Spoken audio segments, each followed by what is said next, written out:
Brothers and sisters, ladies and gentlemen, assalamu alaikum wa rahmatullahi wa barakatuh. Good evening. Thank you very much for that very kind introduction. After a long day, with still 2 hours to go for those of you who are fasting. Less than 2 hours.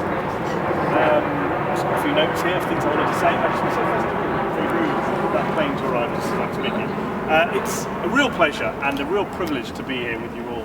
I've spoken at SOAS before, I've spoken at the Brunei Gallery, but I've not spoken on the grass outside. So a new and very brilliant venue for a brilliant initiative. I want to thank you all for having me here. I want to thank Omar for pestering me and nagging me. We've been talking about me coming here for about 26 days now, I think, since the beginning of the month or whatever it is. And I was just kind of ignoring him and busy, and he nagged, and as my poor wife will testify, the only way you get me to do things is by nagging. So I appreciate the nagging because I wanted to come. I needed to be nagged. I want to thank you all for having me. I want to praise you and all of the volunteers here who are pulling off the Ramadan tent, which the BBC website covered right at the start, which Huffington Post, my own news website, covered. A wonderfully positive story, a wonderfully uplifting story. It's the kind of initiative that is very original, fresh, inspiring, innovative, noble, and I would argue, sadly, much needed. For a variety of reasons, which I'll mention briefly. The chief one amongst them is, and without wanting to get political on a lovely evening like this, the fact of the matter is that this government's austerity policies, for example, are exacerbating the homelessness crisis that we already have in this country. Last year alone, the number of families, households declared homeless went up by 6%. It was a record high, the highest number of homeless households for 5 years, so predating even the financial crash. That's 50,000 households in a country which, remember, lest we forget, is the 7th richest in the world. So truly shocking statistics on a subject we don't hear that much about, not just in Muslim communities, but in British society and in British politics more broadly. So I'm delighted to be here supporting any initiative where we're doing more to support some of the neediest, most vulnerable people in our society. As Muslims, and speaking to as a Muslim to those of you who are Muslim, we know that it's something that the Quran commands us, instructs us to do. Having spent most of my day arguing with people on Twitter about what the Quran does and doesn't say about various issues, sadly we don't talk about things like, for example, Surah number 4 verse number 36 or Surah number 17 verse number 26, which tell us that we have to go out of our way to help the poor, the needy, the wayfarer, the traveller, the prisoner.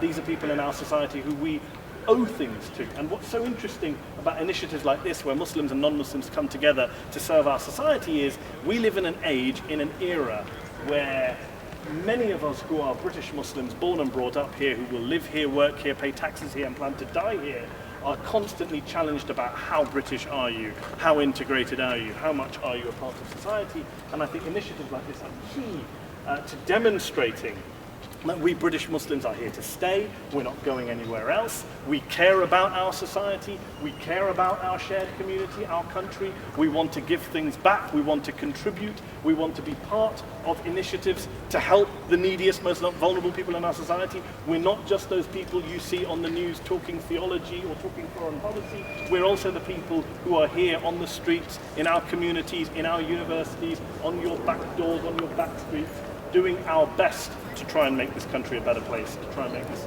society a better place. And when better to do it, as Muslims at least, than in the best month of the year, than in the month of the year where we're trying to be the best Muslims that we can be, and where we're trying to forge alliances and make new friendships. And for me, I mean, look, we live in an age where people often quote Margaret Thatcher, that there is no such thing as society. As a political journalist, it's a quote you always chuck in somewhere in an article at some stage. And yet we also live in a society, in a political climate, where actually society, thankfully, finally, is all the rage. You have David Cameron, bless his soul, talking about a big society. Doesn't talk about it that much these days, but he did. Ed Miliband, the Labour leaders, talked about a good society. Nick Clegg, Lib Dem leader, Deputy Prime Minister, talks about community politics. These are all important themes. And you might say, well, what's that got to do with British Muslims? What's that got to do with the month of Ramadan? It's got a lot to do with it. And I'll tell you why, because a lot of people don't realise, both Muslims and non-Muslims, in my view, don't realise that Ramadan is a month, is a time for community building and social bonding and society strengthening like no other.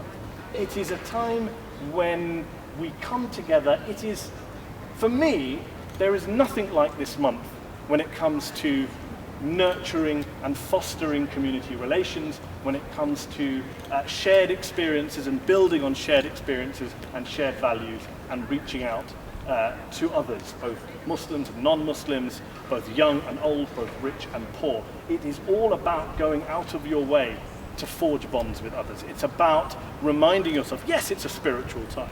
This is a month where we return to God, think about God, pray, read the Quran, do our best. You know, it's a month where, look, let's be honest, most of us read more Quran in this month than we do in the rest of the year. Let's be honest about that, when we try and get spiritual and religious as much as we can.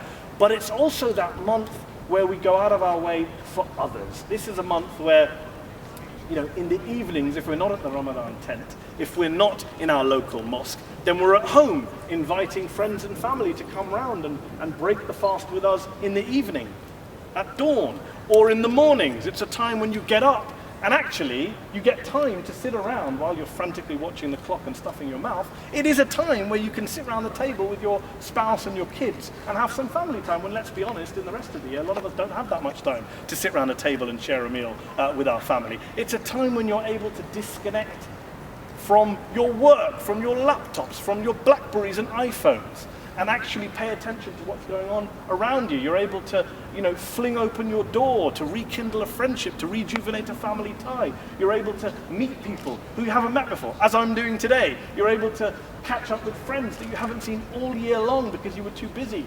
You were filled with too much ambition and too much time and too much work and too many obligations. And this is the time where we cut ourselves off from the rat race. It is a period. Some of you may, I don't know if any of you watched Newsnight last night, but my boss was in town from America, Ariana Huffington, who was promoting what she calls the third metric, which is, as a society, we have defined success on money and power. And that isn't enough.